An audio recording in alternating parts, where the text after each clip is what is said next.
Hello, everyone, and welcome to the fourth episode of Seattle Baseline Podcast. My name is Julian Smith, and I'm with Isaac Bruce. The Masters is going on, Isaac. What do you think? I think Justin Rose is going to win.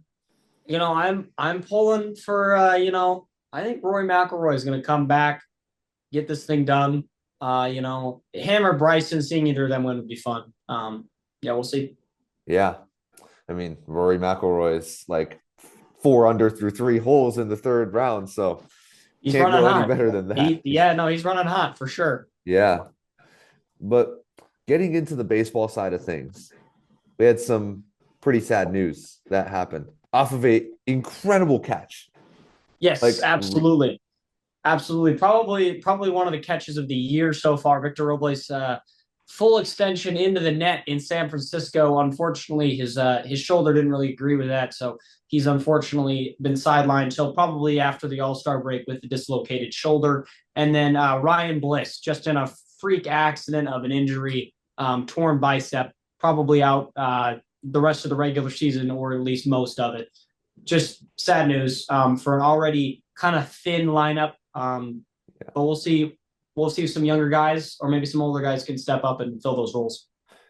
Yeah, I feel like Ryan Bliss was already kind of the replacement. Yeah, We were looking at Dylan Moore being the everyday second baseman, and then we saw that Ryan Bliss, he's doing better in spring training, and he's we're gonna bring him he's up. he's He getting on is, base. He's getting on base. yeah. And Right. so And like we now have to find kind of like this replacement of the replacement type, and it seems like the Seattle Mariners not having very many like major league quality players to start with. I wonder how they're going to fix the hole in second base, you whether it know, be Dillmore. I think from what I've seen from Miles Mastroboni so far, Yeah, while not elite or like a premier talent, yeah, but he was never supposed to be. I think he's done a decent job filling that role. yeah, Um, he's a pretty decent player, so I've liked what I've seen out of him, and hopefully he can kind of patch the hole for a while, and hopefully maybe Solano can step up a little bit more, and maybe we can move some guys around and find a long term solution. May that be Miles Mastroeni. yeah.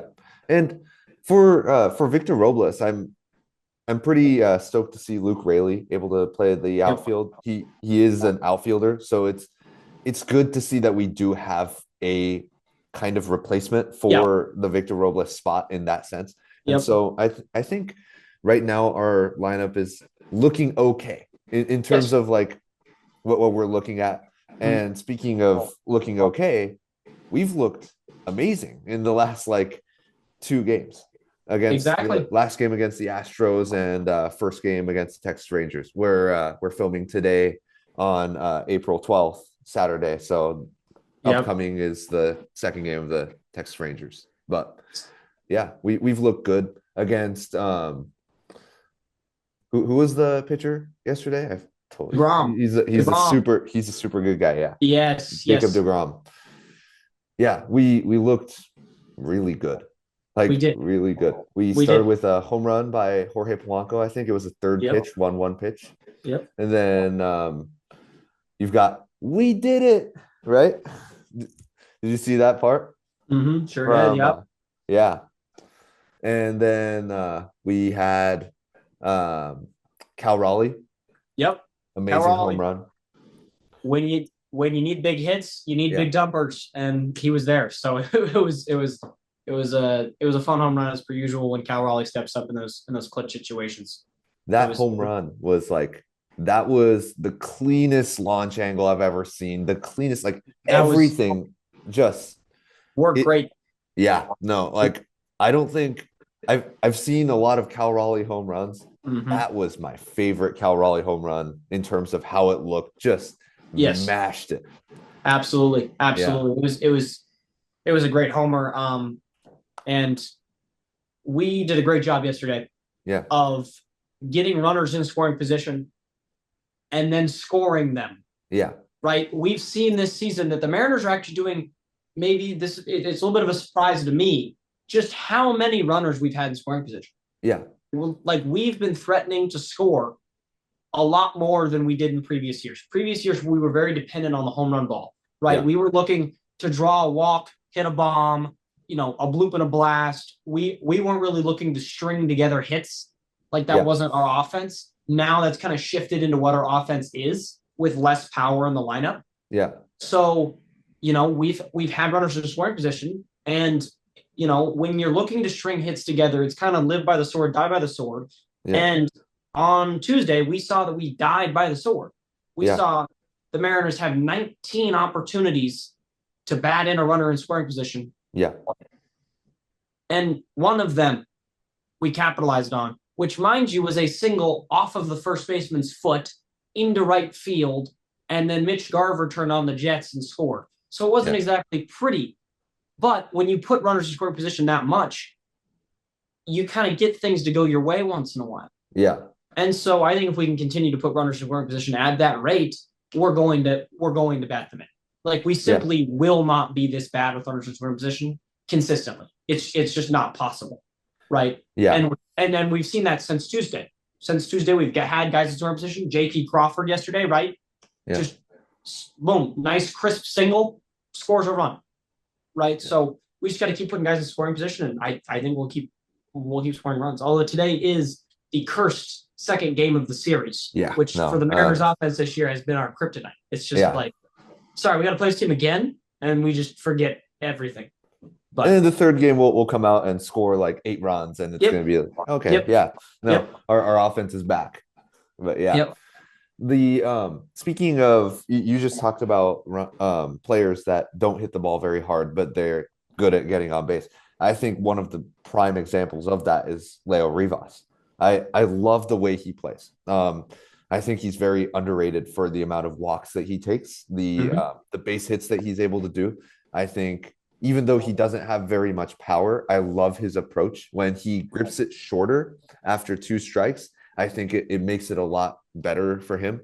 I wonder if when he grips it shorter, he's able to hit the ball well. I wonder if the torpedo bats that just came in are actually going to pay dividends for Leo Rivas. I really wonder. That might be one of the things, But like overall, Mariners have been putting runners in scoring positions. Even the games that we haven't scored, like against the Athletics, there was a first inning where it was bases loaded, no outs. Yep. And then Randy Arozarena, hard hit ball. I think it was like 112 or something. Just screamed up the middle. Yeah. But then it gets caught by Max Muncy, I think. Yep. The A's Max Muncy. Yeah. Yes. Yeah. But I mean, the offense, it's looked so much better than it really shows to be, is what I think. And I think if we can keep up getting runners in scoring position and then getting that one base hit, that changes the game. Like it really does. Absolutely. Because ideally, if we can score, right? Like we have runners in scoring position almost every inning. If we can get one more base hit in like 1 out of 3 innings, that's 3 runs. And right, exactly. Like, with our starting pitching staff, that 3 runs could really go a long way.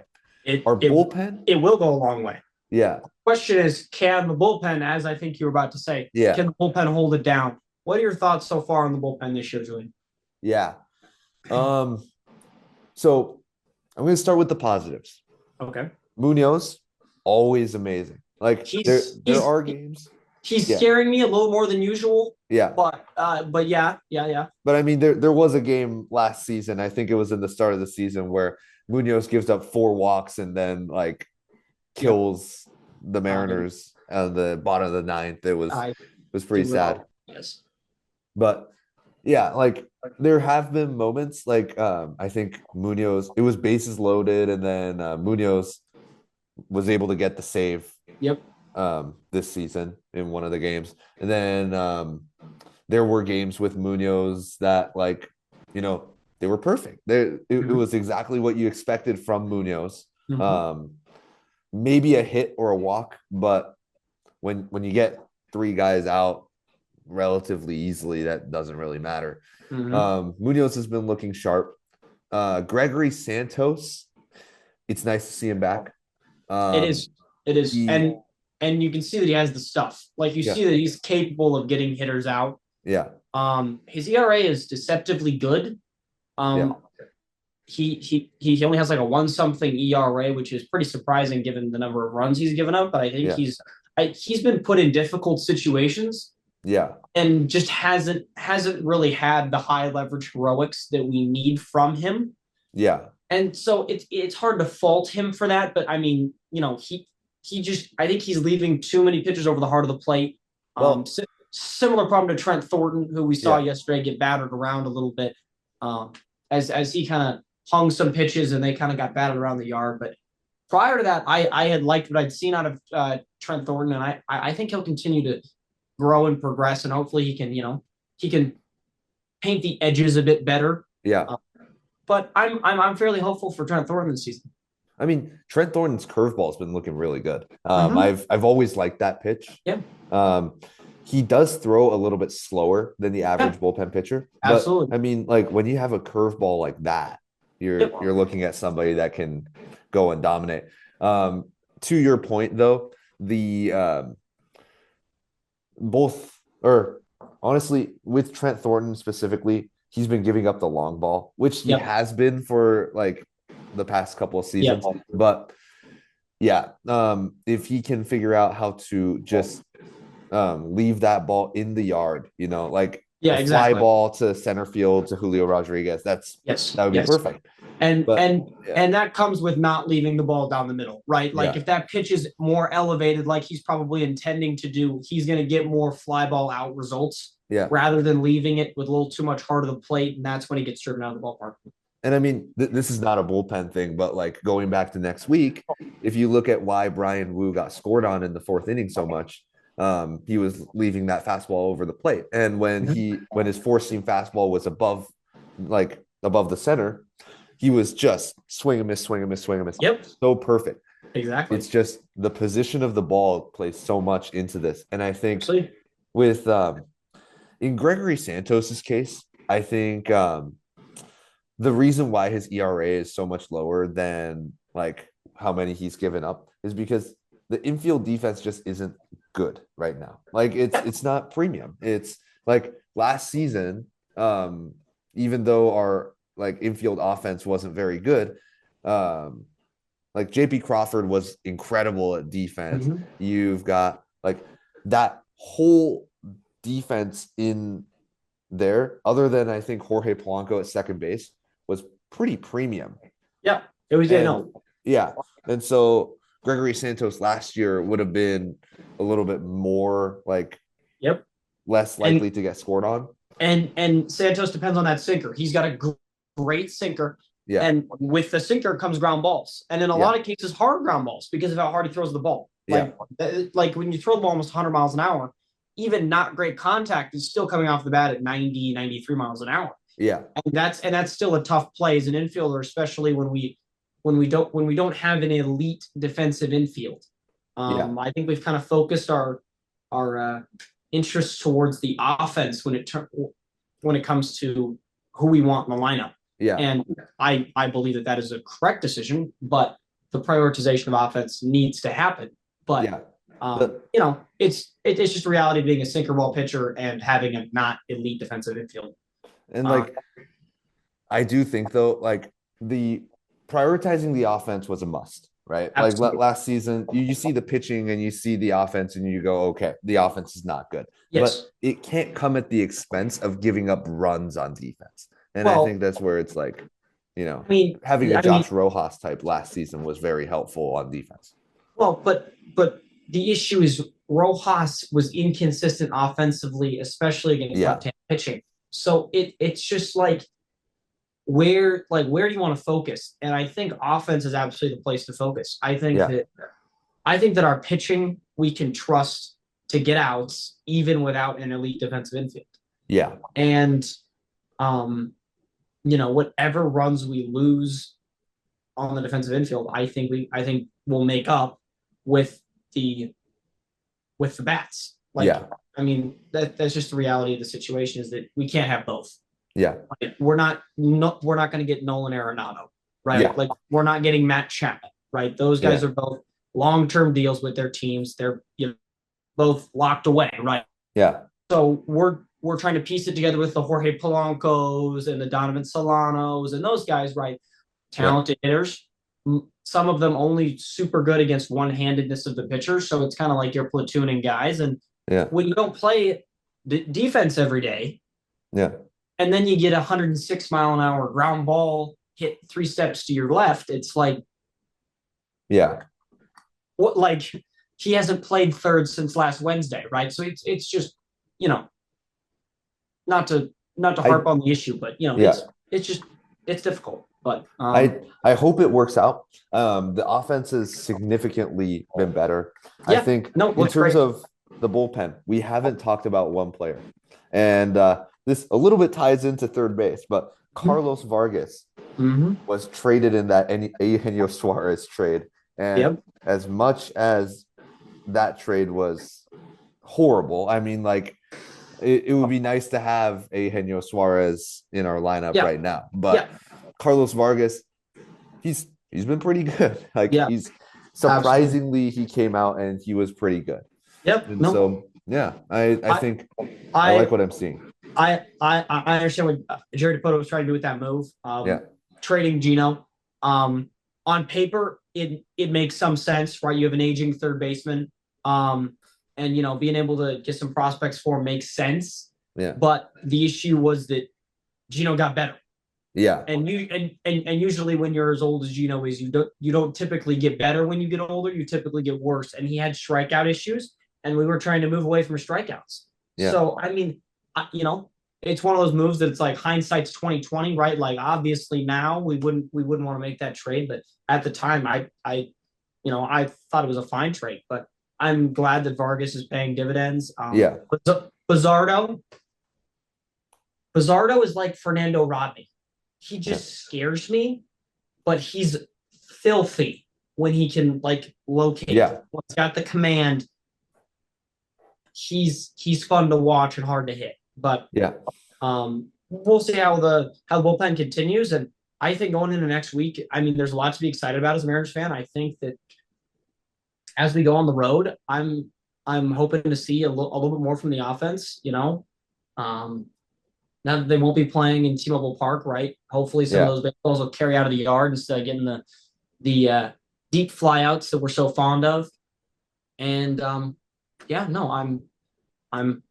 excited. Any closing thoughts, Julian? Shintaro Fujinami, the guy in the minor leagues in the Tacoma Rainiers right now, is looking really good. He's thrown 4 shutouts. So I'm pretty excited for him. As long as he can start locating the fastball, as you said about Bizardo, we're looking really good. And so I'm really excited for, like, specifically this guy was supposed to be as good as Shohei Ohtani when he first signed with the major league team. Yes. He was supposed to be better than Shohei Ohtani. That's what the Japanese media was saying about him. So it's going to be interesting to see how he does. I'm excited for him. Absolutely. Hopefully he does good and comes up to the major leagues and starts dominating as part of our bullpen. But we would certainly love to see that, Julian. Yeah.